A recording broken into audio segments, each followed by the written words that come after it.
es El Brújulo, un espacio de difusión literaria para todo público de habla hispana. Hola a todos, bienvenidos a este espacio que estaremos inaugurando con un ciclo completo dedicado a Yurupari, que es un texto amazónico del siglo XIX que nos ha interesado, entre otras razones, porque encontramos en él un relato que viene a estar mucho más cerca de nuestro presente de lo que nos diría su origen en el tiempo y en la geografía. Hola Germán, bienvenido. Hola Lucía, hola a todos y bueno, sí, bienvenidos a este espacio donde estaremos hablando sobre todo de literatura colombiana. Y vamos a empezar con este texto de Yurupari, que es un relato que gira alrededor de un héroe cultural, un héroe civilizador, que en principio viene al mundo para restablecer un orden social que se ha perdido. Bien, pero antes de adentrarnos en la historia, Germán, te propongo que conversemos un poco acerca del texto en sí mismo. Empecemos hablando del contexto histórico y geográfico en el que se dio la escritura del texto, porque la autoría de Yurupari es un asunto que aún no está resuelto, entonces creo que vale la pena que empecemos por ahí. Sí, bien, yo creo que es importante que nos ubiquemos al final del siglo XIX en Colombia. El país estaba estrenando una nueva constitución, que fue la Constitución de 1886, mediante la cual el país volvía a ser un país centralista. Y debemos ubicarnos específicamente y para su momento en el departamento del Cauca, o lo que se llamó el Gran Cauca, que era un departamento enorme que comprendía todos los territorios que van desde el Chocó hasta el Nariño, y de ahí comprendía buena parte de la Amazonía actual y parte de la Orinoquía, e incluso llegaba a territorios actuales del Perú y del Brasil. Este departamento además está constituido por una serie de territorios que se llamaban los territorios nacionales, que después darían origen a las intendencias y a las comisarías, que eran territorios que tenían una administración, digámoslo así, más policial que civil, dado que se concebían como territorios despoblados y de difícil acceso. Bueno, territorios de difícil acceso, por supuesto, ¿no? Estamos hablando no solo de la vasta selva amazónica, sino también de un momento en el que las fronteras no estaban estabilizadas. Los países que comparten la selva amazónica definieron sus fronteras nacionales como las conocemos hoy solo a partir de 1934. Ahora, el hecho de que fueran vistos como territorios despoblados habla, por supuesto, de la visión centralista que desconocía la realidad del territorio en el que convivían no solamente las comunidades y las etnias, sino también los misioneros que hacían presencia desde más o menos el siglo XVII y que ahora además venían también motivados por el gobierno con el ánimo de fortalecer o de validar más bien una presencia estatal que respondía en parte a los problemas de territorio que estaba generando el auge de las caucherías. Y entonces, además de la presencia de las comunidades locales, de los misioneros, de los caucheros, tenemos también la presencia de los exploradores y naturalistas que venían con diversos intereses científicos. Sí, sobre todo en la segunda mitad del siglo XIX, el territorio estuvo visitado por numerosos exploradores, sobre todo europeos, que vinieron con diferentes intereses científicos, sobre todo botánicos, pero que también legaron una serie de descripciones etnográficas que son muy importantes para la historia del territorio.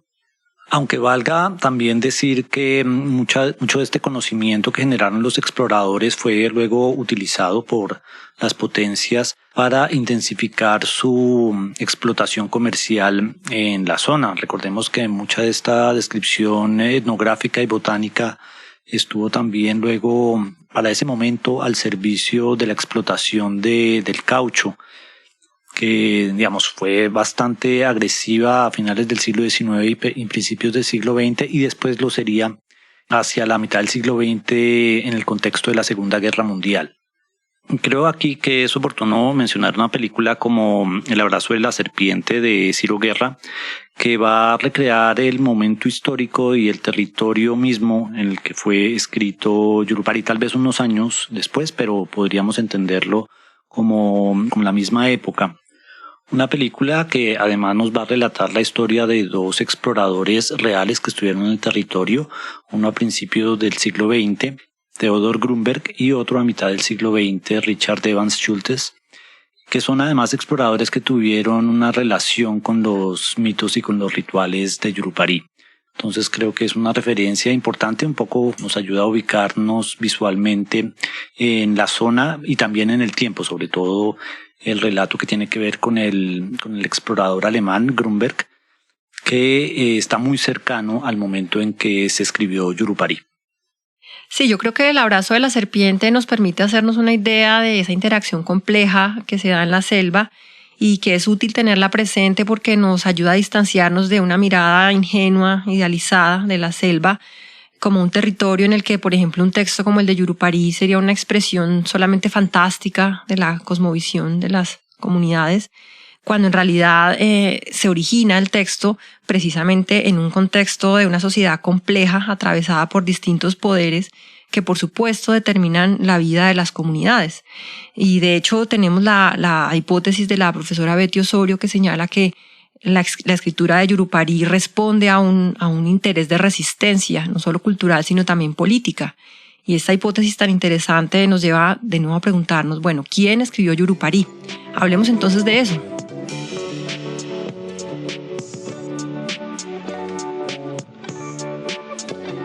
Bien, vale la pena que comencemos concretando la ubicación geográfica, ya que dentro de esta inmensidad de la selva amazónica, Yurupari va a ser escrito concretamente en la cuenca del río Vaupés. Sí, recordemos allí que el Vaupés hacía parte de ese gran departamento del que hablamos al principio, que era el Gran Cauca. Sí, entonces dentro de ese territorio encontramos lo que se conoce como el complejo del río Vaupés, y allí vamos a tener noticia de Maximiano José Roberto, gracias a las notas de viaje de los exploradores europeos y también de los antropólogos y etnógrafos brasileños que estuvieron en la región. De Maximiano José Roberto no tenemos tanta información, solamente la que quedó recogida en las notas de viaje de estos exploradores. Y gracias a ella sabemos que él fue hijo de un indígena que pertenecía a la comunidad de los Manaos y de una madre que pertenecía a la comunidad de la Ostariana. La madre de Maximiano José Roberto era hermana de un Tuijabá, es decir, de un líder político, y debido a ello Maximiano creció escuchando los relatos de las leyendas y los mitos que contaban los indígenas que venían en peregrinación en saludo a su tío el Tuijabá y también a su abuela, la madre del Tuijabá. Toda esta región está caracterizada por una gran diversidad lingüística, así que sabemos que Maximiano José Roberto conocía muchas lenguas locales y además fue una persona que creció en una gran interacción con los distintos exploradores y científicos que estaban en la zona, así que Maximiano fue un indígena letrado que además hizo una gran amistad con todos estos exploradores que se refieren a él, de hecho, con gran cariño y con gran respeto. Y seguramente de esta amistad vino también el interés de Maximiano por recorrer todo su territorio y recopilar las distintas versiones de las leyendas que se contaban en las comunidades. Y en este peregrinaje que emprende Maximiano José Roberto, él va recogiendo las distintas versiones de las leyendas, hace una compilación y a raíz de este trabajo él decide redactar lo que sería el mito de Yurupari en un lenguaje simple y directo que luego cotejó con los propios indígenas hasta, digamos, estabilizar una única versión que es la que él redacta en Ñengatú. Hablemos un poquito de esta lengua en la que se escribió originalmente Yurupari, Germán. Sí, Lucía, bueno, la mayoría de estudiosos concuerdan en que si fue Maximiano José Roberto el que escribió la primera versión del mito de Yurupari, la escribió en Ñengatú. Pero todo esto digamos que son conjeturas a partir de los diferentes documentos de la época, sobre todo de los documentos de los antropólogos y etnógrafos brasileros. Pero digo que son conjeturas porque finalmente ese texto original desapareció. No tenemos acceso a ese documento, sino a su primera traducción, que luego vamos a ver que es una traducción al italiano. Bien, pero partiendo de esa idea de que Maximiano escribió la primera versión del texto de Yurupari en Ñengatú, vale la pena que hablemos un poco sobre esta lengua.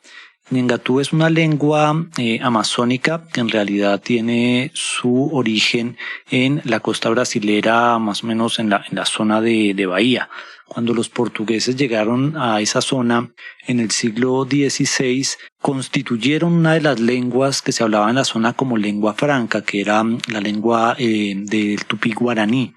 Y allí esa lengua funcionó como una lengua, digamos, colonial que permitió la comunicación entre los portugueses y las diferentes etnias que poblaban la zona. Pero luego ya siglos XVII y XVIII se da lo que es la colonización de la selva amazónica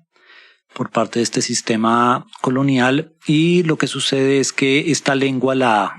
exportan a estos territorios. El tupí guaraní como lengua franca llega a la Amazonía y se va a constituir también como una lengua franca para comunicarse con las diferentes comunidades que se van encontrando. Entonces, esta lengua, que además se va a llamar luego como la lengua yeral amazónica, es la lengua franca que van a utilizar tanto los portugueses como los esclavos negros y las diferentes etnias para comunicarse. Y ya luego, hacia el finales del siglo XVIII y principios del siglo XIX, parece que se estabiliza ya una lengua, un estadio, digamos, ulterior, que va a ser el Ñengatú. Sí, es decir, después de esta evolución a lo largo del tiempo del tupí guaraní ingresando a la selva amazónica y además en contacto con otras lenguas indígenas y con el portugués, por supuesto, pues se va estabilizando en una nueva lengua que va a ser conocida como el Ñengatú, que hacia finales del siglo XIX es la lengua que se habla en el noroeste amazónico, es decir, en toda la región precisamente donde se va a recopilar los relatos de Yurupari, y que va a ser la lengua en la que supuestamente Maximiano José Roberto escribiría esta primera versión. Lo que tenemos entonces es un territorio que, contrario a lo que nos decía la visión centralista, pues de despoblado no tiene nada. Recordemos, estamos situados en la frontera, en lo que hoy es la frontera entre Colombia y Brasil, y allí lo que vemos es una movilidad intensa y compleja, en medio de la cual aparece este personaje Maximiano José Roberto, que por un lado tenía un reconocimiento político. Recordemos que era sobrino de un Tuijabá, y que en esa medida tenía una cercanía con el conocimiento profundo de las comunidades, con sus saberes y tradiciones. Y por otro lado tenía una amistad muy estrecha con los exploradores y naturalistas que estaban en la zona. Y en la confluencia de estos dos elementos, sabemos por las notas de los viajeros que Maximiano José Roberto termina entregándole el manuscrito de Yurupari a uno de estos naturalistas europeos. Hablemos entonces de este explorador, Germán. Claro, nos referimos aquí a Ermanno Stradelli, un explorador italiano que llegó al Brasil en 1879 y que prácticamente vivió en ese país el resto de su vida. Exploró el río Amazonas, el río Vaupés, el río Apaporis e incluso en algún momento trata de encontrar el nacimiento del río Orinoco. Ermanno Stradelli además es conocido por ser uno de los primeros etnógrafos que realizó fotografía etnográfica en la zona. Además de esto, recibe la nacionalidad brasilera, ejerce varios puestos burocráticos en inmediaciones de Manaos, y al final de su vida se dice que se le ve en el monte, solo, rodeado de sus libros, antes de sufrir de lepra y ser confinado en el leprocomio de Manaos, donde moriría en 1926. Y es hacia 1887 que vamos a encontrar a Stradelli explorando el río Vaupés, ubicado sobre todo en la región del Yabaraté, donde va a tener contacto con la tribu de los Tariana y va a conocer de primera mano los mitos y los rituales de Yurupari. Los Tariana, recordemos, eran la tribu a la que pertenecía la madre de Maximiano José Roberto y por lo tanto también era la tribu de Maximiano. Sí, claro, él después nos va a contar cómo tiene contacto con Maximiano precisamente en Manaos. Aquí quisiera hacer una pequeña aclaración, y es importante pensar que en ese momento el epicentro cultural, digamos, en un poco el centro de la cultura en el territorio era Manaos. Y me refiero con el centro de la cultura, es decir, que, por ejemplo, mucha de la información sobre Yurupari provienen de fuentes que precisamente están ubicadas en Manaos, es decir, de diferentes revistas etnográficas, y también los exploradores tenían como centro, digamos, Manaos, desde donde salían a realizar sus diferentes correrías a lo largo de la selva. Y es en Manaos, nos dice Stradeli en las notas de viaje, donde él va a encontrar, o se va a encontrar con una visión completamente negativa de los rituales de Yurupari por parte sobre todo de los misioneros franciscanos y de otros exploradores que visitaron la zona, que representaban o que describían a Yurupari como un demonio de las selvas. Esta versión,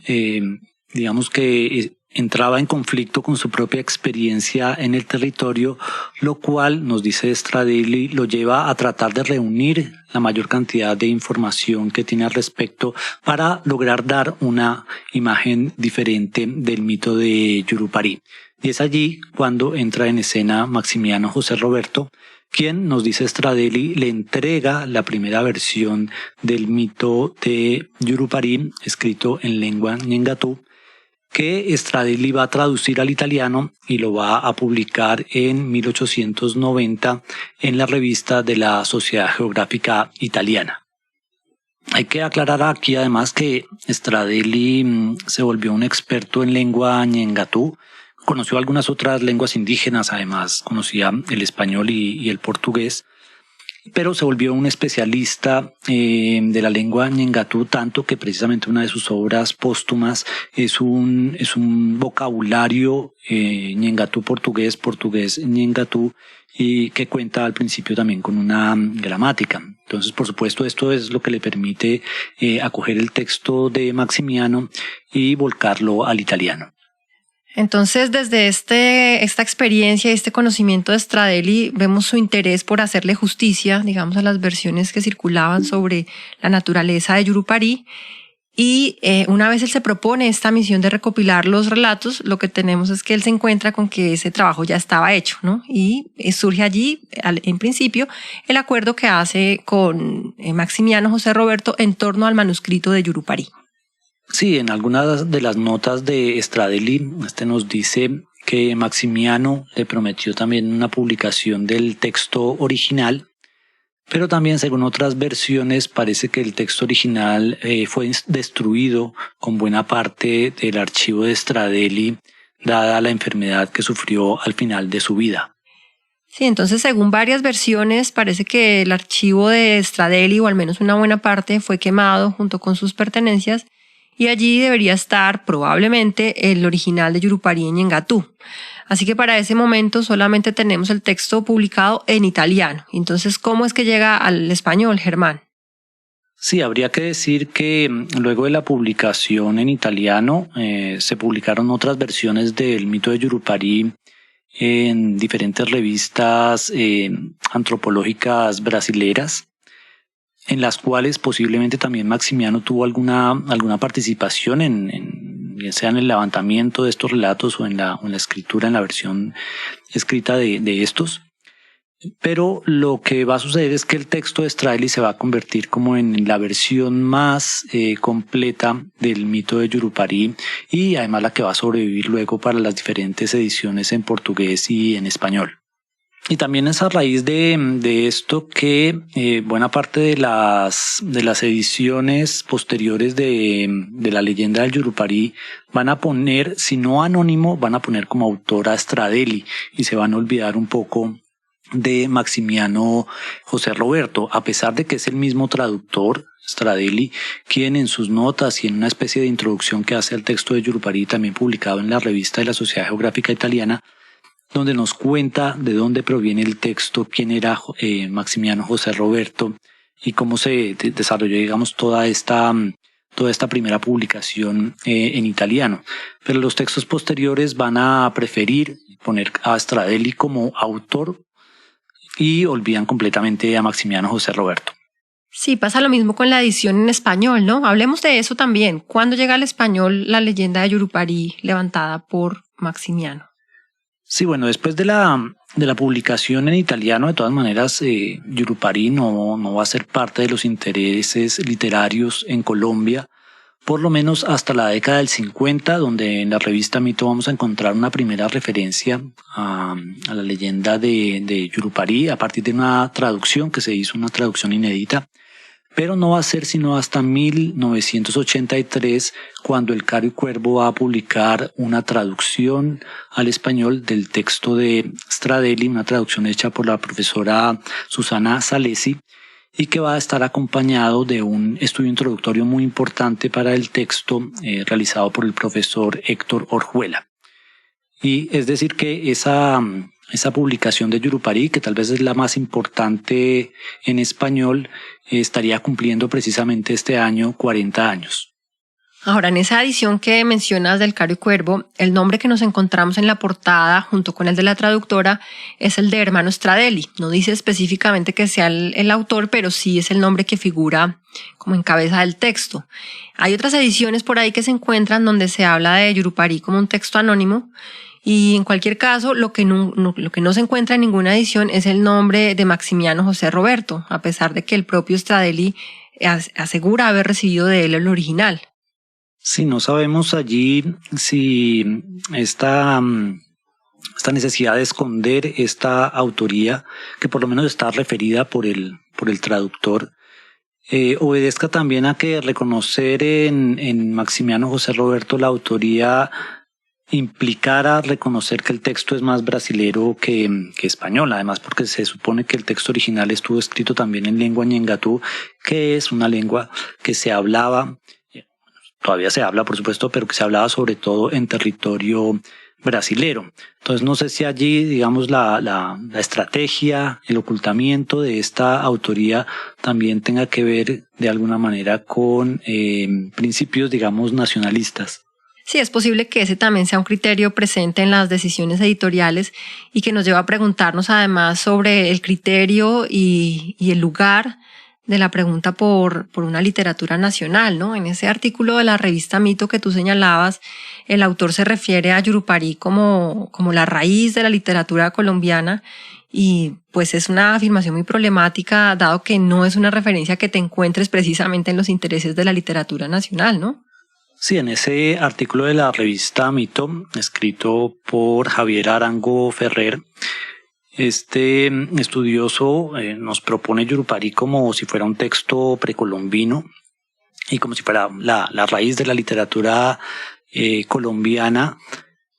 lo cual implicaría que tiene una influencia sobre toda la literatura colombiana, que evidentemente no lo tiene. Yo creo que allí pues está olvidando precisamente que el texto fue escrito en unas coordenadas históricas muy específicas, y como lo hemos visto a lo largo de este episodio, es un texto que es escrito a finales del siglo XIX y en el cual, lo vamos a ver en los próximos episodios de este podcast, vamos a encontrar muchos ecos en el texto de esas coordenadas sociohistóricas. Bueno, yo creo que ya con todos estos elementos podemos concretar la invitación a nuestro público para que nos acompañen con la lectura de Yurupari. Como les decíamos al comienzo, este es el primer episodio de un ciclo completo que estará dedicado a este texto, y ya en los siguientes episodios estaremos adentrándonos propiamente en el relato. Este es un texto que se consigue fácil. Hablemos de las ediciones disponibles, Germán.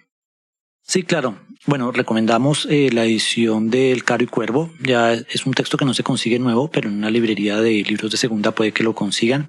Y si no, también en la página del Instituto Cervantes pueden encontrar con acceso libre el PDF de Yurupari con la misma traducción del Caro y Cuervo.